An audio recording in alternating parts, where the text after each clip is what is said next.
Hello guys, स्वागत है आपका एक और नई वीडियो में। गाइस, आज हम शुरुआत करने वाले हैं एक न्यू चैप्टर की जिसका नाम है सेल इंजरी। गाइस, सबसे पहले समझ लीजिए सेल इंजरी होता क्या है। सेल इंजरी हमारा होता है सेलुलर एडेप्टेशन में ही जब हमारा स्ट्रेस लंबे टाइम तक किसी सेल्स पे लगता है तो फिर वही सेल आगे चल के हमारा इंजर्ड हो जाता है, वही हमारा इंजरी वाली फेज़ में चला जाता है। सेल इंजरी 2 टाइप का होता है, reversible cell injury and irreversible cell injury. Guys, आज हम रिवर्सिबल सेल इंजरी कवर करने वाले हैं। अब हम पढ़ेंगे aetiology of cell injury. Guys, इसके 2 कॉज़ होते हैं, एक जेनेटिक कॉज़ एंड दूसरा एक्वायर्ड कॉज़। गाइस, जैसा कि आपको पता है जेनेटिक कॉज़ जो हमें जेनेटिकली मिलता है माता-पिता से, और एक्वायर्ड कॉज़ जो हम दुनिया में आके एक्वायर करते हैं। जेनेटिक कॉज़ का एक अलग चैप्टर है, चैप्टर नंबर 8, तो उसे हम वहाँ पे पढ़ेंगे, लेकिन फ़िलहाल में अभी हम एक्वायर्ड कॉज़ यहाँ पे डिस्कस करेंगे। Number 2 acquired cause. ठीक है, acquired causes of cell injury. सबसे पहले आता है इसका hypoxia and ischaemia, physical agent, chemical agent and drugs, microbial agent, immunological agent, nutritional and derangement, ageing, psychogenic disease. Guys, सबसे पहले हाइपोक्सिया एंड इश्कीमिया डिस्कस करते हैं। हाइपोक्सिया एंड इश्कीमिया का सेल इंजरी में क्या हमारा रोल है। सबसे पहले पढ़ेंगे हम hypoxia and ischaemia. Number 1, cells require oxygen to generate energy. Guys, सबसे पहले समझ लीजिए हाइपोक्सिया एंड इश्कीमिया क्या है। जब ब्लड में ऑक्सीजन की कमी हो जाती है उसे हाइपोक्सिया बोलते हैं। ऑक्सीजन ही हमारा सेल को एनर्जी देता है, और अगर हमारा एनर्जी ही ख़त्म हो जाएगा तो हमारा सेल क्या हो जाएगा, वीक हो जाएगा, यानी इंजर्ड हो जाएगा। डेफिशिएंसी ऑफ ऑक्सीजन और hypoxia result in failure to carry out activities. ठीक है, सबसे पहला हमारा हो गया हाइपोक्सिया एंड इश्कीमिया। नंबर 2 आता है हमारा फिजिकल एजेंट। फिजिकल एजेंट वो होता है जैसा कि हमारा road accident, mechanical trauma, thermal trauma, electricity and radiation, rapid changes in atmospheric pressure etcetera.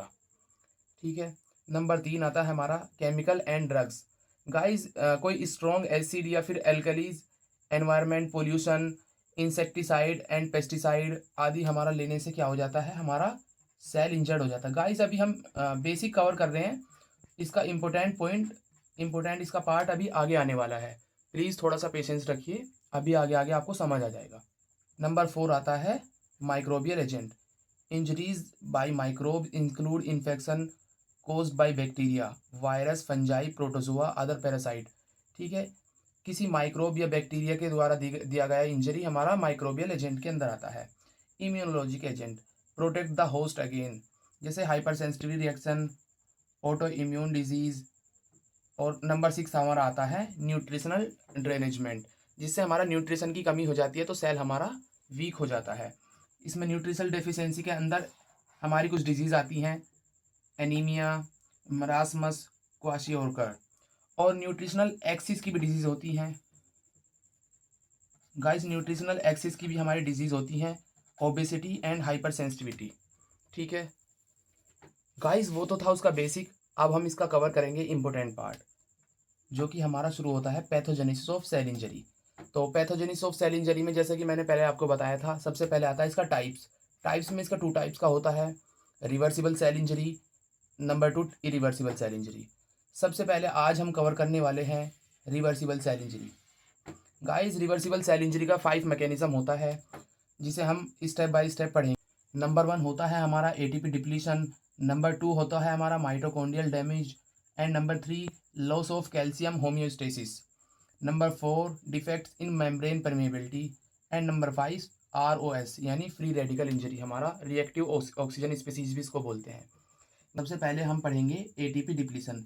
Guys, जब हमारी बॉडी में इश्कीमिया हो जाता है, इश्कीमिया मतलब ब्लड की कमी हो जाती है, तो ब्लड में हमारा जब ब्लड की कमी हो जाती है तो डेफिनेटली हमारा ऑक्सीजन की कमी हो जाती है। ऑक्सीजन की कमी होने से होता क्या है कि माइटोकॉन्ड्रिया के अंदर, हमारा इनर वॉल ऑफ माइटोकॉन्ड्रिया के अंदर ऑक्सीडेटिव फॉस्फोराइलेशन की जो प्रक्रिया हमारी चलती है, ऑक्सीडेटिव फॉस्फोराइलेशन होता है ऑक्सीजन से हमारा H2O बनना, यानी वाटर बनना, जिससे हमें एटीपी मिलता है। अब जब ऑक्सीडेटिव फॉस्फोराइलेशन ही हमारा डिक्रीज हो जाएगा तो यानी हमारा एटीपी का बनना क्या हो जाएगा, डिक्रीज, जिससे हमारा अलग अलग कई सारे चेंजेस हमारी सेल के अंदर देखने को मिलते हैं। नंबर वन आता है हमारा decrease sodium pump. Guys sodium pump जो होता है हमारा, सोडियम पोटेशियम पंप, वो हमारा एक एक्टिव प्रोसेस है, यानी एटीपी से चलता है हमारा। तो जब हमारा एटीपी डिक्रीज हो जाता है तो इसकी वजह से हमारा सोडियम पोटेशियम पंप जो है, सोडियम पंप, वो डिक्रीज हो जाता है, उसकी एक्टिविटी डिक्रीज हो जाती है। अब इससे हमारी सेल्स के अंदर नुकसान क्या होता है? गाइस सेल्स के अंदर हमारा होता क्या है, influx of calcium and water और सोडियम हमारा इंक्रीज हो जाता है। यानी सेल के अंदर हमारा कैल्शियम, वाटर और सोडियम भरने लग जाता है, जिससे होता क्या है, हमारा सेल्स फूल जाता है। उसके अंदर क्या बन जाते हैं, ये ब्लैब बन जाते हैं, ब्लैब फूल जाता है, ये चारों तरफ ये ब्लैब बन जाता है। और इफ्लक्स ऑफ पोटेशियम हमारा बढ़ जाता है, यानी इन्फ्लक्स ऑफ कैल्शियम, H2 और सोडियम हमारा इंक्रीज हो गया है, इफ्लक्स ऑफ पोटेशियम भी इंक्रीज हो गया। यानी इफ्लक्स मतलब बाहर जाना, इन्फ्लक्स मतलब अंदर आना। ठीक है। अब गाइस जब हमारी सेल्स में एटीपी डिक्रीज हो जाता है, सेल्स को एटीपी मिलता नहीं है, तो अब होता क्या है, हमारा सेल दूसरा कोई अलग तरीका चुनता है एटीपी बनाने का, जिसे बोलते हैं एनारोबिक ग्लाइकोलिसिस। अब एनारोबिक ग्लाइकोलिसिस में होता क्या है, हमारा लास्ट लास्ट जो प्रोडक्ट बनता है उसे बोलते, वो होता है लैक्टिक एसिड।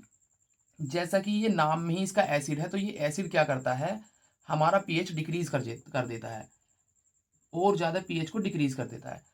पीएच के डिक्रीज होने से होता क्या है कि न्यूक्लियर में क्लम्प हो जाता है, न्यूक्लियर जो है उसका क्लम्पिंग ऑफ न्यूक्लियस हो जाता है।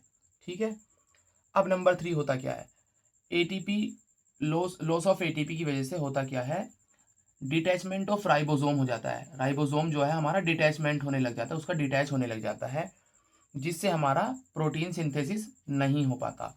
गाइस जैसा कि आपको पता है, protein synthesis, detachment of ribosome की वजह से हमारा प्रोटीन सिंथेसिस नहीं होता, और अगर प्रोटीन सिंथेसिस ही नहीं होगा तो हमारी सेल मेम्ब्रेन फॉर्मेशन नहीं होगा, और हमारा एंजाइम भी नहीं बनेगा, कुछ भी हमारा प्रोटीन से रिलेटेड फिर नहीं बनेगा।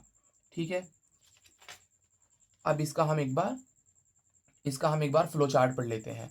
गाइस सबसे पहले हमारी बॉडी में क्या होता है, इस्कीमिया, जिससे हमारा mitochondria reduce oxidative phosphorylation. Oxidative phosphorylation मैं आपको बता चुका हूँ, ऑक्सीजन से हमारा H2O बनता है, इसमें हमें एटीपी मिलता है। ठीक है। अब उससे अगला स्टेप क्या है हमारा, cell membrane reduce sodium pump. ठीक है, क्योंकि मैंने आपको बताया था ये एटीपी से चलता है, तो ये इसमें रिड्यूस हो जाता है। Sodium and water enter the cell, potassium exist. तो इसका इन्फ्लक्स ऑफ सोडियम, वाटर हमारा इंक्रीज हो जाता है, और इफ्लक्स ऑफ पोटेशियम इंक्रीज हो जाता है। ठीक है। अब होता क्या है, endoplasmic reticulum dilate and cell swell, blebs appear. मैंने बोला था ना कि हमारा सेल क्या हो जाता है, फूल जाता है, चारों तरफ से ब्लैब बन जाते हैं, ये ब्लैब बन जाते हैं। ठीक है। गाइस हम नंबर 1 कवर कर चुके हैं, अब बारी आती है नंबर 2 की, यानी माइटोकॉन्ड्रियल डैमेज। गाइस अब नंबर 2 पढ़ने जा रहे हैं, माइटोकॉन्ड्रियल डैमेज। माइटोकॉन्ड्रिया के डैमेज होने से क्या क्या नुकसान हमें होता है सेल इंजरी के अंदर। ठीक है। ये हमारा माइटोकॉन्ड्रिया है। माइटोकॉन्ड्रिया की हमारी वॉल के अंदर होता है साइटोक्रोम सी। अब गाइस साइटोक्रोम सी होता क्या है, ये समझ लीजिए। साइटोक्रोम सी की वजह से हमारा चल के आगे क्या होता है, एपोप्टोसिस। एपोप्टोसिस। अब आप सोचेंगे कि एपोप्टोसिस क्या है या एपोप्टोसिस कैसे होता है। गाइस एपोप्टोसिस है हमारा single cell death. Apoptosis cytochrome c की वजह से होता कैसे है, साइटोक्रोम सी जो है हमारा एपाफ 1 के साथ कैस्पेज 9 को एक्टिवेट करता है, और कैस्पेज 9 एपाफ 1 के साथ मिलके क्या कराता है, एपोप्टोसिस। ये आप नेक्स्ट चैप्टर में पढ़ेंगे, लेकिन अभी आपको मैंने ऊपर ऊपर से बता दिया है। ठीक है। अब माइटोकॉन्ड्रियल डैमेज के कारण होता क्या है, इसमें देखिए नॉर्मल कंडीशन में क्या हो रहा है, जो नॉर्मल कंडीशन सेल की इंजरी से पहले हो रहा है, in normal condition oxidative phosphorylation take place. Oxidative phosphorylation normal तरीके से चल रहा है, जिसमें हमारा ऑक्सीजन से एटीपी बन रहा है, यानी ऑक्सीजन से हमारा वाटर में कन्वर्ट हो रहा है, जिससे हमें एटीपी मिल रहा है। ठीक है। लेकिन अब बारी आती है डैमेज कंडीशन में। जब ये डैमेज हो जाता है सेल, तो होता क्या है, in damage condition cytochrome C comes out into cytoplasm. ये साइटोक्रोम सी क्या है, सेल के साइटोप्लाज्म में आ जाएगा। ये सेल है ना, सेल के अंदर हमारा माइटोकॉन्ड्रिया है, तो ये आ जाता है साइटोप्लाज्म के अंदर। साइटोप्लाज्म के अंदर आकर के ये क्या करता है, एपाफ 1 के साथ कैस्पेज 9 को एक्टिवेट करा देता है। कैस्पेज 9 और एपाफ 1 एक साथ मिलकर के क्या कराते हैं, एपोप्टोसिस। ठीक है। ये आगे पढ़ने वाले हैं, अच्छे से आपको आगे समझ आएगा। इसका फ्लो चार्ट बनाया है, इसको अच्छे से समझ लीजिए। The mitochondrial sequester cytochrome C between their outer and inner membrane.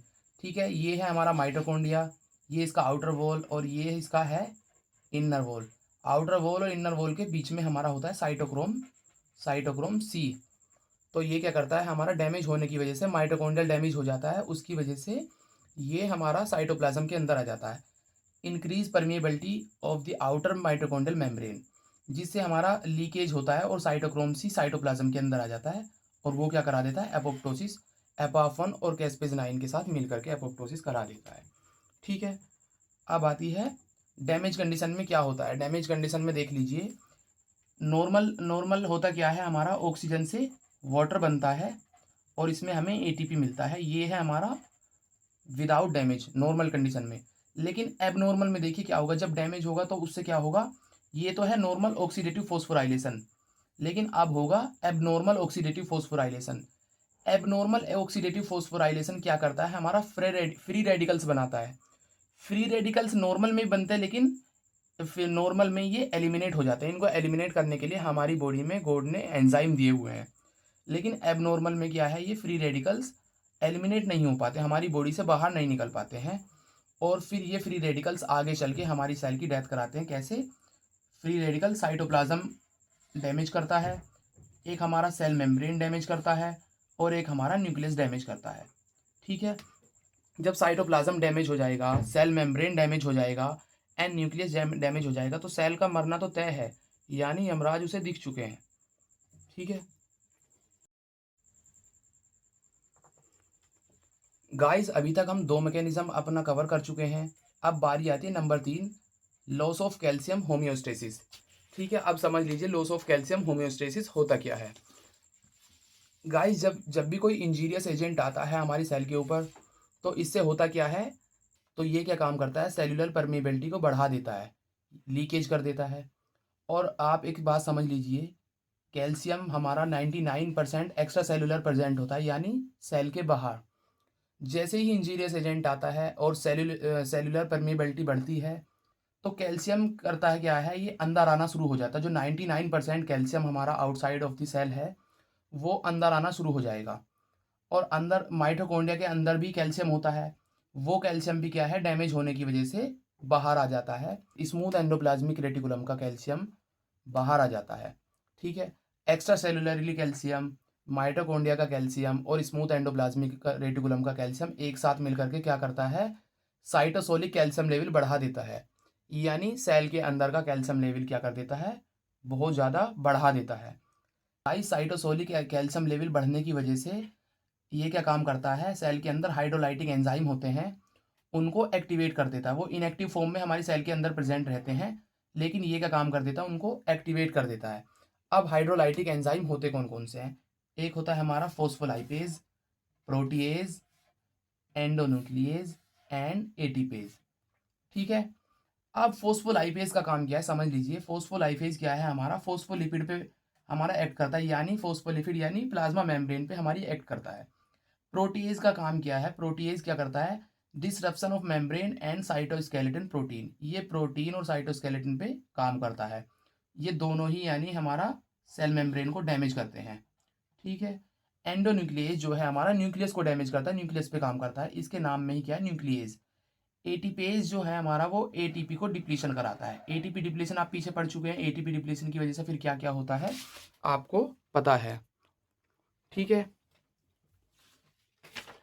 अब इसका फ्लो चार्ट बनाया है, फ्लो चार्ट पढ़ लीजिए।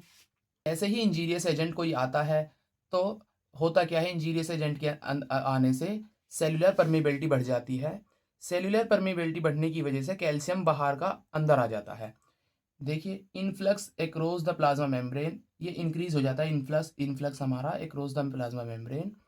और नंबर 2 होता क्या है हमारा, release of calcium from intracellular store, यानी माइटोकॉन्ड्रियल एंडोप्लाज्मिक रेटिकुलम का भी जो हमारा कैल्शियम होता है वो रिलीज हो जाता है और बाहर से भी हमारा कैल्शियम जो है अंदर आ जाता है, यानी बहुत सारे अमाउंट में कैल्शियम क्या है, साइटोप्लाज्म में जमा हो जाता है, यानी उसका लेवल बहुत ज़्यादा बढ़ जाता है। तो होता क्या है, इंक्रीज साइटोसोलिक कैल्शियम, जो कि हमारे हाइड्रोलाइटिक एंजाइम को क्या कर देता है, एक्टिवेट कर देता है। अब हाइड्रोलाइटिक एंजाइम मैंने तो आपको बताया था, फोस्फोलाइपेज, प्रोटीएज, एंडोन्यूक्लिएज एंड एटीपेज होते हैं। फोस्फोलाइपेज हमारी फोस्फोलिपिड लिपिड बाइलेयर पे काम करता है, प्लाज्मा मेम्ब्रेन पे काम करता है। प्रोटीएज प्रोटीज और फोस्फोलाइपेज क्या काम करते हैं, प्लाज्मा मेम्ब्रेन को डैमेज करते हैं। ये break down both membrane and cytoskeleton protein. ठीक है। एंडोन्यूक्लियस करता क्या है, एंडोन्यूक्लियस हमारा न्यूक्लियस पे काम करता है, न्यूक्लियस को डैमेज करता है, DNA fragmentation. ATPase ATP depletion कराता है। ठीक है, समझ आया।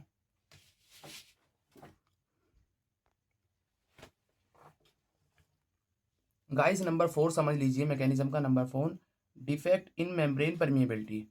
ठीक है, मेम्ब्रेन परमिएबिलिटी में defects in membrane permeability. Number 1 defects होता है mitochondrial membrane damage. Number 1 damage mitochondrial membrane damage, जो कि गाइस अभी हम पीछे पढ़ के आए। माइटोकॉन्ड्रियल मेम्ब्रेन डैमेज में होता क्या है, माइटोकॉन्ड्रियल मेम्ब्रेन डैमेज में साइटोक्रोम सी हमारा प्लाज्मा साइटोक्रोम सी क्या करता है, हमारा साइटोप्लाज्म के अंदर आ जाता है, जिससे हमारा एपोप्टोसिस हो जाता है। ठीक है, अभी हम पढ़ के आए थे ऑक्सीडेटिव फोस्फोराइलेशन एबनॉर्मल में क्या करता है, फ्री रेडिकल्स बनाता है। फ्री रेडिकल्स क्या काम करता है, हमारा सेल को डाई करा देता है, प्लाज्मा मेम्ब्रेन को डैमेज कर देता है, न्यूक्लियस को डैमेज कर देता है। अभी हम पीछे पढ़ के आ चुके हैं नंबर 1। ठीक है, इसको दोबारा नहीं पढ़ेंगे। नंबर 2 आता है प्लाज्मा मेम्ब्रेन। तो प्लाज्मा मेम्ब्रेन अगर हमारा डैमेज हो जाएगा तो सेल डाई हो जाता है हमारा लीकेज की वजह से, यानी बाहर का सब कुछ उसके अंदर भर जाता है, सेल लीकेज होने की वजह से सेल डाई हो जाता है। ठीक है, अब आता है नंबर 3। ये 2 हम ऑलरेडी पढ़ चुके हैं, अब बारी आती है नंबर 3 की, लाइसोसोमल मेम्ब्रेन डैमेज। गाइस सबसे पहले समझ लीजिए लाइसोसोम होता क्या है।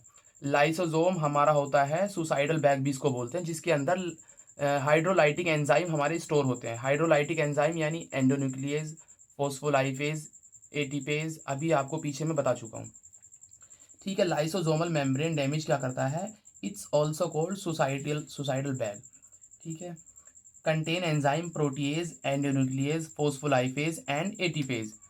इफ लाइसोसोम रप्चर, एंजाइम क्या काम करेगा, अगर लाइसोसोम रप्चर हो जाएगा तो एंजाइम क्या करेगा, वो बाहर आ जाएगा निकल के। एंजाइम हमारा साइटोप्लाज्म के अंदर आ जाएगा। साइटोप्लाज्म में जैसे ही वो आ जाएगा तो वो क्या काम करेगा, सेल की डेथ करा देगा और नेक्रोसिस करा देगा। ठीक है गाइस, रिवर्सिबल सेल इंजरी का हम मैकेनिज्म नंबर 5 पढ़ने वाले हैं, फ्री रेडिकल इंजरी यानी ROS, रिएक्टिव ऑक्सीजन स्पीसीज। ठीक है, अब हम इसको पूरा डिटेल में पढ़ेंगे, पूरा ध्यान से समझना है आपको। फ्री रेडिकल इंजरी होता क्या है गाइस, फ्री रेडिकल जो है हमारा ऑक्सीडेटिव फोस्फोराइलेशन का ही एक इंटरमीडिएट हमारा प्रोसेस होता है। अब आप सोच रहे होंगे ऑक्सीडेटिव फोस्फोराइलेशन में फ्री रेडिकल्स का काम क्या है। पहले तो समझ लीजिए फ्री रेडिकल्स होता क्या है।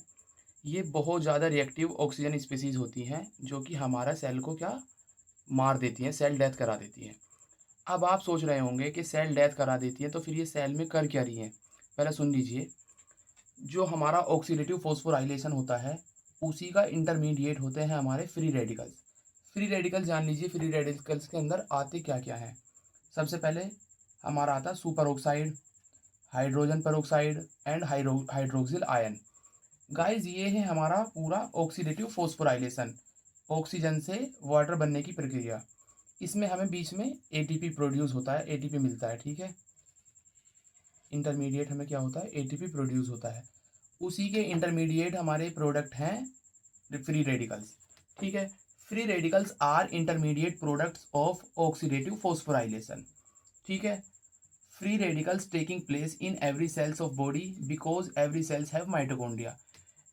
ऑक्सीडेटिव फोस्फोराइलेशन क्या है, हमारा हर एक सेल के अंदर होता है, क्योंकि हर एक सेल के अंदर माइटोकॉन्ड्रिया होता है और ऑक्सीडेटिव फोस्फोराइलेशन माइटोकॉन्ड्रिया की इनर वॉल में हमारा प्रोसेस ये चलता है। ठीक है, ROS not damaging to body cells due to 3 enzyme. ठीक है, अब आप समझ लीजिए कि ये रिएक्टिव ऑक्सीजन स्पीसीज हमारी सेल्स को नुकसान क्यों नहीं देते हैं।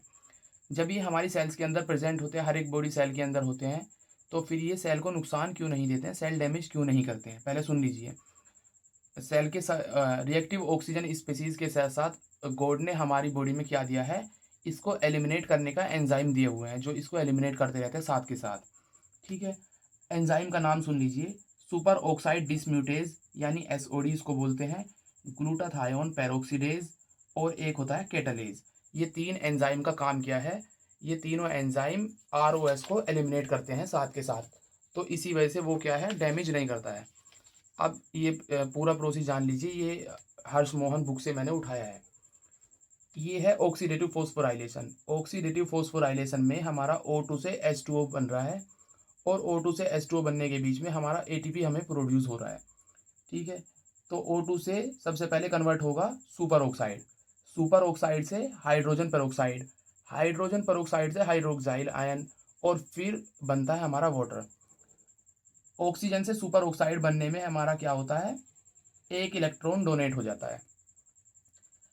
सुपर ऑक्साइड से हाइड्रोजन हाइड्रोजन पेरोक्साइड बनने में हमारा दूसरा इलेक्ट्रॉन डोनेट हो जाता है। हाइड्रोजन पेरोक्साइड से हाइड्रोक्साइल आयन बनने में तीसरा इलेक्ट्रॉन डोनेट हो जाता है। हाइड्रोक्साइल आयन से वाटर बनने में चौथा इलेक्ट्रॉन प्रोड्यूस हो जाता है। अब समझ लीजिए, ऑक्सीजन से सुपर ऑक्साइड बनेगा, सुपर ऑक्साइड से हाइड्रोजन पेरोक्साइड बनाने में सुपर ऑक्साइड डिसम्यूटेज एंजाइम इसको कन्वर्ट करता है। ठीक है, अब आता है हाइड्रोजन पेरोक्साइड से हाइड्रोक्साइल आयन में ग्लूटाथायोन पेरोक्सीडेज हमारा काम आता है, और हाइड्रोजन पेरोक्साइड से डायरेक्ट वाटर बनाने में कैटलेज एंजाइम हमारा इसे कन्वर्ट करता है। ठीक है गाइस, अब आप समझ लीजिए ये यहाँ से यहाँ तक का प्रोसेस बहुत इंपॉर्टेंट है, इसको समझ लीजिए। अगर H2O2 से OH माइनस प्रक्रिया जो है हमारी आयरन की प्रेजेंट में होती है तो उसको बोलते हैं फेंटन रिएक्शन। ठीक है, फेंटन रिएक्शन बोलते हैं। और अगर यही सेम प्रोसेस ऑक्सीजन की प्रेजेंस में होता है तो उसको बोलते हैं हैबर्स वीज रिएक्शन। गाइस, ये इसको आप प्लीज़ ध्यान से समझ लीजिए, नीट पीजी का ये क्वेश्चन है। अब बात आती है कि ये ROS कोज क्या कर रहा है, ROS हमारी बॉडी को डैमेज कैसे कर रहा है, ये इसका रोल क्या है। ROS are very reactive, superoxide हमारा रिएक्टिव होता है, उससे ज़्यादा रिएक्टिव होता है हाइड्रोजन पेरोक्साइड, और सबसे ज़्यादा रिएक्टिव होता है हमारा हाइड्रोक्सिल आयन। ये वेरी वेरी वेरी रिएक्टिव होता है। They react with and damage protein, lipid, carbohydrate and nucleic acid. ROS क्या काम करता है, प्रोटीन को डैमेज करता है, लिपिड को डैमेज करता है, कार्बोहाइड्रेट और न्यूक्लिक एसिड को डैमेज करता है। जब ये चारों चीज़ डैमेज हो जाएंगी, मेजर बड़ी बड़ी चीज़ें डैमेज हो जाएंगी, तो सेल्स में फिर बचा ही क्या, सेल्स तो खुद मर जाएगा अपने आप जब ये चारों चीज़ डैमेज हो जाएगी। अब देखिए एलिमिनेट एलिमिनेट कौन कौन करता है, पहले वो सब उनका नाम ले, तीनों एंजाइम का नाम देख लीजिए। Super oxide dismutase, glutathione peroxidase and catalase, तीनों एंजाइम ROS को एलिमिनेट करते हैं बॉडी से। और vitamin C and vitamin E भी जो है हमारा एलिमिनेट का काम करता है, जो कि हमारे फ्री रेडिकल्स को एलिमिनेट करता है। गाइस समझ लीजिए, हाइड्रोक्साइल आयन जो सबसे ज़्यादा रिएक्टिव है वो सेल डेथ कैसे कराता है, सेल डैमेज कैसे करता है। ये OH माइनस, ये OH माइनस, ये हमारा हाइड्रोक्साइल आयन जो है चारों तरफ से इस पे रिएक्ट कर रहा है, इस पे काम कर रहा है। ठीक है, एक्ट कर रहा है। अब ये है हमारा प्रोटीन ऑक्सीडेशन, इधर हमारे न्यूक्लियस के अंदर DNA डैमेज, साइटोस्केलेटन डैमेज और lipid peroxidation. It is the mechanism of cell death by hydroxyl ion, यानी OH minus. OH minus is the most reactive oxygen species. Guys, अभी आपको पांचों मैकेनिज्म समझ आ गया होगा। मैंने पांचों मैकेनिज्म आपको बहुत अच्छे तरीके से बताए हैं, जिसमें हमारा नंबर 1 था ATP डिप्लीशन, जिसमें सेल का ब्लैब बन जाता है। नंबर 2 माइटोकॉन्ड्रियल डैमेज था, जिसमें साइटोक्रोम C साइटोप्लाज्म के अंदर आ जाता है और एपोप्टोसिस कराता है। Number 3 loss of calcium homeostasis था, जिसमें 99% एक्स्ट्रा सेलुलर कैल्शियम जो है अंदर आ जाता है, और अंदर अंदर वाला कैल्शियम जो बहुत ज़्यादा इंक्रीज हो जाता है, जिससे हाइड्रोलाइटिक एंजाइम एक्टिवेट हो जाते हैं। डिफेक्ट इन मेम्ब्रेन परमिएबिलिटी मैंने आपको बताया, जिससे हमारा लाइसोसोम के अंदर जो सुसाइडल बैग है उससे हाइड्रोलाइटिक एंजाइम क्या है लीक हो जाते हैं और नेक्रोसिस करा देते हैं। और पांचवा अभी मैंने आपको फ्री रेडिकल्स के बारे में बताया, ROS के बारे में। उम्मीद है आपको पांचों मैकेनिज्म समझ आए होंगे। ये पूरा प्रोसेस का नाम है रिवर्सिबल सेल इंजरी। इससे अगले लेक्चर में हम पढ़ेंगे irreversible cell injury. Irreversible cell injury के अंदर हम दो मैकेनिज्म पढ़ेंगे, एपोप्टोसिस यानी सिंगल सेल डेथ, और एक पढ़ेंगे नेक्रोसिस यानी ग्रुप ऑफ सेल का डेथ। ठीक है, thank you for watching the videos, thank you so much.